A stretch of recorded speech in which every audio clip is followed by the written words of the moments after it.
Nabalaka ang mga hog racer sa Malita, Davao Occidental human nga bisan pa man anaa sa normal nga kondisyon ay ilang mga baboy na lakip kini sa ginapaygayong depopulation. Ato ibalik si Argel Relator. Kung pwede lang daw nga mawala kanan daw ang baboy, maunsa ni, much better daw para at least makontrol. So nako gahimuon nato.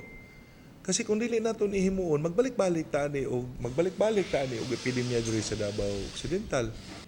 Bisan pa man ug wala pa nasakit ang mga baboy, lakip kini sa ipailawom sa kaling o pagpatay sa baboy.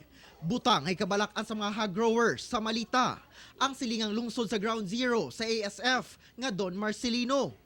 Panginabuhian na sa pamilya Milano ang babuyan sa Barangay Feliz. Gani, niundang na ang iyang bana sa pagtrabaho sa kumpanya, aron mo ay mututok sa pag-alima sa ilang mga baboy. 14 ka mga anay, 4 ka barako, ug sobra 30 ka baktin ang anaa karon sa ilang piggery nga nakatakda ng untang malutas. Super gana kong tabang yun sir kaysa pagkakaroon mao gini siya mo ang gikuhaan og source of income. Tanan pagkaon na mo matag adlaw ginakuha na mo diri sa iyaha. Tanan expenses na mo sir sa iyaha na mo gikuha. Ang mas nakapait, 4 sa ilang mga anay ang nakatakdang mga anak sunod semana. Kay syempre tanang oras tanang adlaw na mi sa ilaha mulakaw mi. Muli mi para lang ana para nila para mapakaon sila.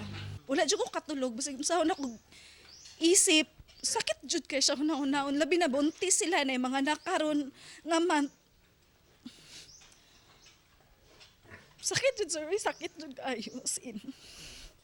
Lisod man apan giandam na nila ang ilang kaugalingon nga maihap na lang ang mga adlaw nga maalimahan nila ang ilang mga baboy.